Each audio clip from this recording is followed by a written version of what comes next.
Welcome to Buzz Leaps, your daily explainer.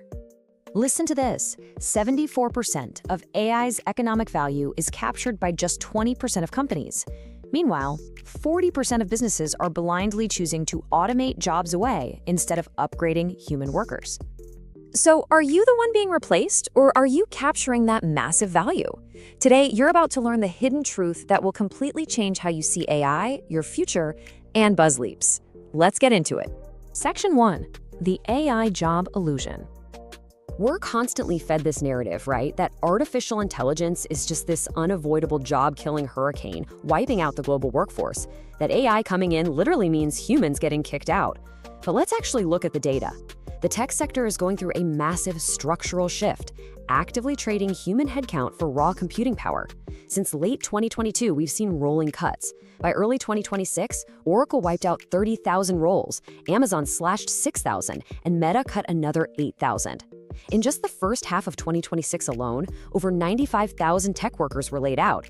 And get this, industry data links over 77,000 of those cuts directly to AI adoption. We're talking about routine tasks in content moderation, customer support, and basic engineering just being totally erased.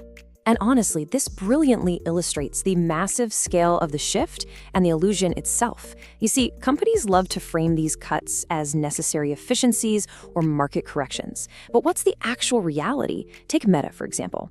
They've eliminated around 33,000 positions since 2022. Yet at the exact same time, they're redirecting a staggering $135 billion into AI infrastructure for 2026. That is nearly double what they spent the year before. So it's not that they're out of money, not at all. They're just actively making the choice to redirect capital from human salaries straight into server farms. Moving to Section 2. Courts reject blanket AI layoffs. But here is where the story gets really interesting. Big tech might want to treat AI displacement as some unavoidable external force, like a storm that forces them to downsize. But governments and legal systems across the world are fiercely pushing back. There was actually a landmark ruling from a court in Hangzhou, China, that just drew a huge legal line in the sand. A company fired a quality assurance supervisor simply because his AI alignment role was automated. Well, the court stepped in and ruled the dismissal absolutely illegal. They explicitly stated that adopting AI is a voluntary, strategic choice an employer makes to stay competitive. It doesn't just magically erase a company's contractual obligations to their human employees. And hey, this isn't just happening in one place. It's global. From Chinese courts demanding fair worker reassignment to Italy passing brand new laws that protect workers from algorithmic management, the world is deciding that companies cannot just dump the cost of this tech transformation onto the workers. Even in the US, the Department of Labor launched the Make America AI Ready initiative. They're literally pushing foundational AI literacy to millions via text message, just to make sure workers have a seat at the table. The global consensus is building fast. You can't have productivity gains from AI at zero cost to employers. Which brings us to Section 3, the dangerous AI fluency gap. So here's the absolutely crucial point. Companies that aggressively cut jobs first under the guise of AI efficiency are actually falling right into a massive hidden capability trap. And it's creating a two-tier workforce. Look at the data from Humanova's 2026 report. Sure, 70% of office workers are using AI every week. Sounds great on paper, right? But break it down. A staggering 58% are merely dabblers. They use it as a quick shortcut to summarize an email, but they don't truly understand how it works. Only 12.5%, literally just 1 in 8 workers, possess true AI fluency. Meanwhile, senior leaders are 5 times more likely to be fluent than the average worker. We are totally mistaking basic adoption for actual real-world capability. And this right here is where disaster strikes for short-sighted companies.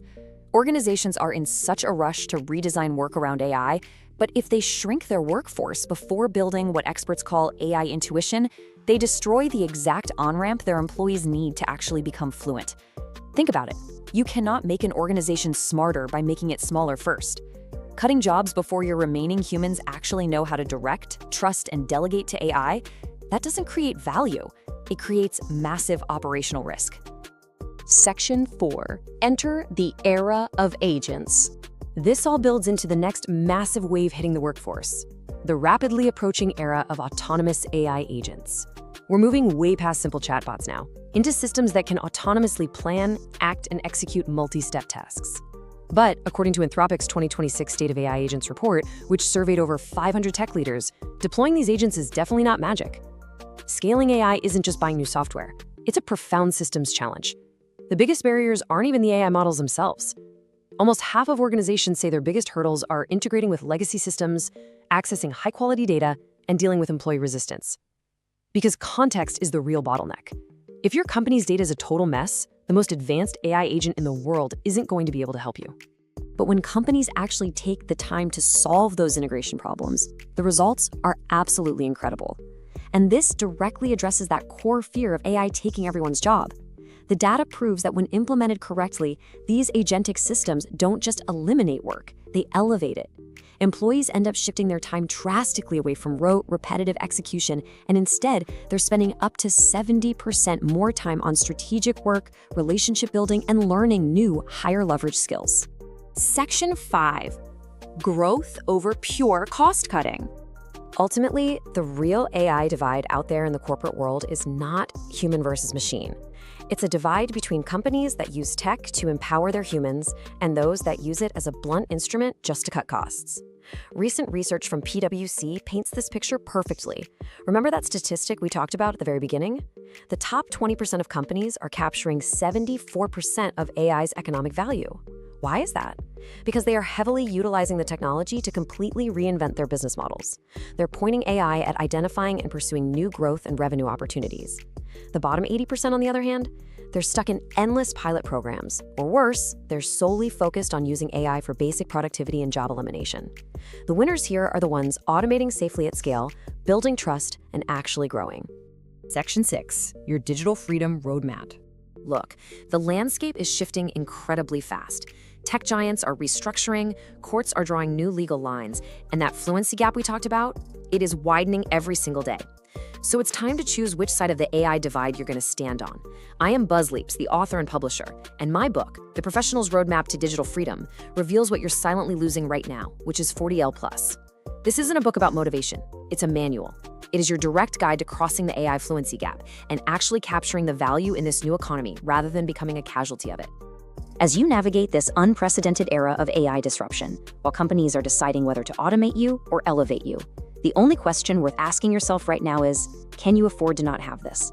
Head to https://90b1c604798a40b80.v2.appdeploy.ai, equip yourself with the manual, and make sure you are the one capturing the value. Thanks for tuning into this explainer, and I'll see you next time.